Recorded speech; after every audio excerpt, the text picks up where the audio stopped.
welcome to my channel. I am Gina. My channel is the Artful Addict, and I'm so happy that you're joining me today. I have a super simple craft today, and this is perfect for beginners. And it's making these little pouches. And there's a variety of different ways that I use to keep them closed. This one has the little magnetic strips, and they're real thin. They aren't super strong, but they're strong enough to keep this closed. And I also use Velcro. That's a super simple way to close your little folio. But most of these I use magnets. And I like it because these are exposed, but the ones on the bottom are underneath, so you don't see them. But they're very strong, and it does a great job of keeping it closed, even when it's got something in it. This one I've labeled clusters. And if you look, you might remember seeing these. I made these on a video just a few weeks ago, and they fit perfectly in there. And that's a great place to keep them so I know where they are. I have it labeled clusters. You could always just label one ephemera and have a variety of different items in here. This one also uses magnets to close. And here's just some little ephemera that I made quite a while ago. I'm sure there's a video on it, but these have been hanging around, and so I thought it would be nice to put them in a little folio. So these are what we're going to make today. They're super simple, and I hope you join me. To start off with, I used very thin paper. These are single-sided print, and they're very thin. So if you have some of these books, maybe you like the papers, you like the designs, but you aren't quite sure what to do with them, this is a great project. This is the page I chose today. These are 12 by 12. Although you can do this same process with a smaller sheet of paper. I'm going to back up so you can see me. We're going to start by folding it in half. So once we've folded it, the next step is just to glue it together. And I'm just going to use some glue stick.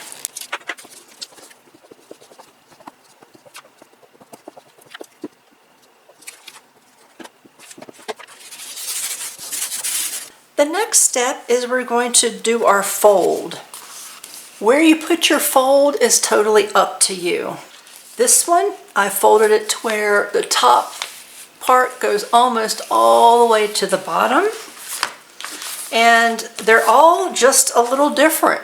They're at different heights because it's not something that I measure. The higher you fold your bottom piece means you have a deeper pocket. You may want to fold it way up here and just have a tiny little closure up at the top. I've not yet done one like that, so let's go ahead and do it on this one. I'm going to fold it way up here.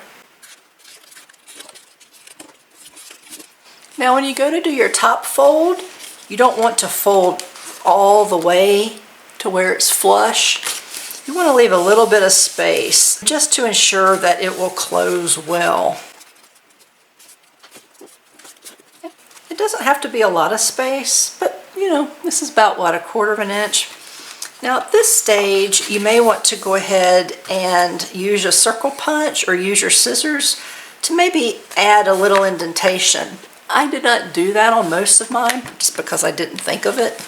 It makes it a little easier to get things out. I did actually do it on this one, but I may even have done that after I had already made it. So that is an option as well, but it's best and easiest to go ahead and do it now before you glue it down. And that way you don't have to worry about if your circle punch is actually going to be able to fit into the pocket you've created.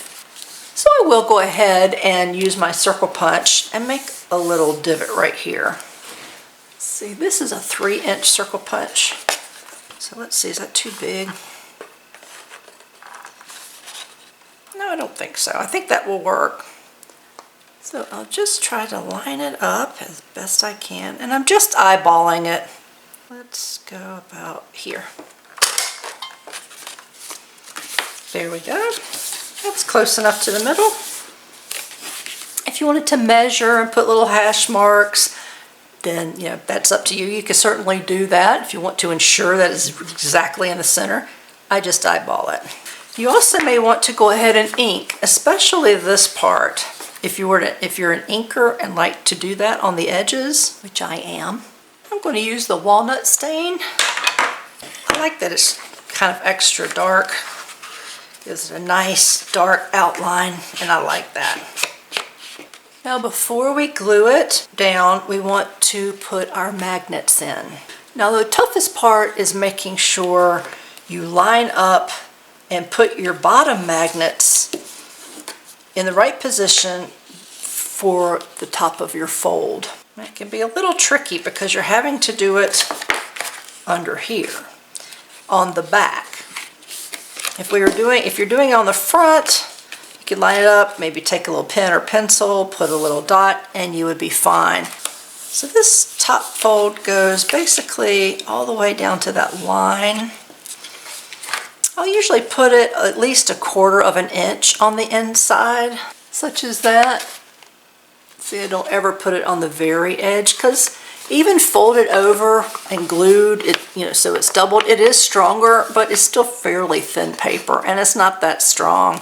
And I don't have any kind of metal corner piece put on, which would be really cool, actually, if you have those. So put it 1/4 of an inch inside. These are the magnets that I use. It says small magnets, and boy, are they small. And these came from China. I'll try to put the link in the description box. I'll have to look up to see where I got them because it's been a while. They are very, very small, but they're quite strong. So if you have some that are a little bit bigger, that would be easier to work with. These tiny little magnets in my big fingers, it is a little bit of a struggle. Just a little bit of a struggle. So about here. Okay. When I get an idea where I think I know where it's going to be, I'll put a little dot. That's about the line, and so I think I'll go about right here. You could take a little sticky note, cut a strip, and let's see. Here's where I've got it. There. Now that's kind of high. I would want it to be a little bit farther down. So I'm glad I did that. Because like I said, when you're doing it on the inside, it's easy to get a little disoriented as to where you need to put it. So adding my little sticky strip shows me that I had it way too high. It would be okay, but it's higher than I want. So it needs to come farther down. So I'm going to move it farther down toward the fold. Let's see how that is. Oops. Let's try about right there. Now, that's too close to the end. Okay, so that's too far down. So now I need to come back just a little bit. Okay, that's good. So I like the placement. So I'm going to lift this up, and I'm going to put my little dot right there. From here you can take a ruler. I'll use this T ruler. Just to make sure my next dot is level with the one that I've made. So now I know where to place my magnets. I'm going to use my art glitter glue and place a little dot of glue over my pen mark. Then I'll take my little magnet and try to get it on the glue spot. Having it stuck to my tweezers, that was a little more trouble than it was worth. I did a better job of dropping it right on the glue spot by just using my fingers. This one got a little messy. The glue spread around a little bit. So I'm going to take my fingernail and just wipe off some of that glue that has spread around. I may need to add more, but we'll see if it holds. Right, that was only about 30 seconds. This glue dries really quickly, and I can tell it's fairly set because I can't move it around with my fingers. It stays put when I rub my finger over it. I just want to keep aware of and realize that it's not 100% dry, but it's enough that I should be able to continue with my project. Now I need to put the top magnets on. An easy way to do that is to take your magnets and just drop them, and they will adhere to where the magnet is on the other side. So I'm going to take my little ink pad, and I'm just going to put just a little bit on the top of the magnet, and now I'm going to close the top to where it touches. Okay, I'm making sure that I closed it and it's lined up correctly. I'm going to push down and pop up, and there is where I'm going to put my glue. That's a simple way to make sure you line them up correctly so that they touch and have a good connection. So from here, I'm going to add my glue in the ink spot. Now my magnets for the top are still stuck down here to the bottom, and with magnets they have to be facing the right way so that they don't repel each other. You want them to be on the side that attracts each other so you know it will stay closed. So since these are already attracted and I know that's the right way, what I'm going to do is just fold this over so that it lines up. My edges are straight, and I'm going to hold it here just long enough so that it adheres.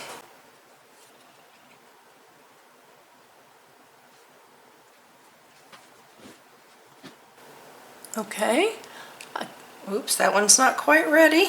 So let me push that down. So what I'm going to do is I'm going to lay something heavy over top. Okay. And I'm just going to let that sit for a while. Another thing you could do if you don't want to do it this way is once you put your glue on your dots, just make sure however the magnet is, you flip it over and glue it on its back. And then you could just let it glue and then wait for it to harden that way instead of it being closed and doing it this way. For me, the magnets are just so tiny, and with my fingers I have a hard time manipulating them because they're so small. It's easier for me to do it this way to ensure that the magnets are facing the right direction. But you can do it however is easiest for you. Alright, it's been about 5 minutes, so I'm going to take off my little weight and see if it is stuck. So they came off and they're still on the top portion, which is where they're supposed to live. If I had opened it and it was down here, then we know that was a problem. I would have needed to add more glue and go through the process of using the weight again. But when I take it off, the top magnets are up here and they do stick. Perfect. Now that I know that the magnets are working, I can go ahead and glue the bottom piece and finish putting it together. I will ink, but for this I wait till the very end. Now I use my art glitter glue because I have this fantastic little metal tip, so I can better control the glue as it comes out, because I want the glue to be right on the edge. Now the art glitter glue dries really quickly, so I need to make sure I put it in the right place, preferably the first time. And by right place, I mean it needs to be lined up with the back edge. So I'm going to hold it in the middle, and I'm going to look on one side and make sure that it lines up perfectly with the one side. Okay, I'm going to push down, and that will cause some of the glue to ooze out. Okay, then I'm going to gently go this way and make sure this side matches up correctly.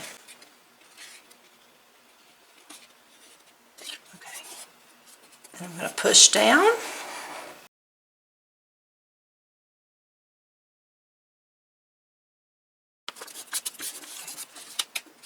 And there you go. At this point it is made. And now you can add the extra touches of inking around the edges and maybe adding some type of title. I'm not sure of what title I'm going to add to this one yet, but I do know I want to ink around the edges.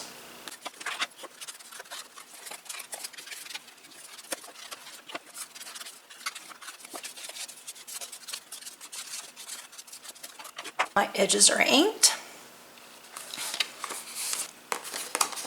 And my little folio is complete.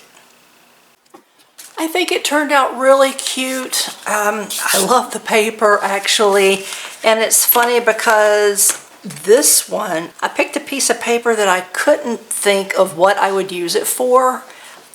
So I thought, oh, it's not my favorite. Let me just use this one to, to try. And actually, I love how it looks. I thought it turned out really adorable. So that paper worked out great for that. So if you have paper that's thin, you're not sure what to do with it, maybe you like some of the patterns and maybe there's others that you don't, maybe take some of those ones that you don't particularly like or can't imagine how you would use in something else and use it for this project and see how it turns out. This has got a nice deep pocket. I have this bag that has a lot of other clusters that I've made just over time with my channel. That's such a cute way to house them. It's a lot cuter than this old plastic Ziploc. Another idea, a benefit to the Ziploc is that I can see what's in there, right? I had a thought of cutting maybe a square out in the back and gluing the cellophane in, and that way you could see through what's inside on the back. So that's a thought. So there's all kinds of things you can do and adjustments you can make to make this even better and more convenient for storage. Another idea is to take paper that's seasonal. I have this other Ziploc bag that has some decorated paper clips in it that are witches' hats. And so it would be super cute if I took some Halloween paper and made a little folio, and that would be able to house my Halloween ephemera. And the same thing goes for Christmas. So you can see where I'm going with this idea. It's a very quick and simple project, and you end up with something that's very useful. That's going to be it for this one. I'll see you in the next video. Bye!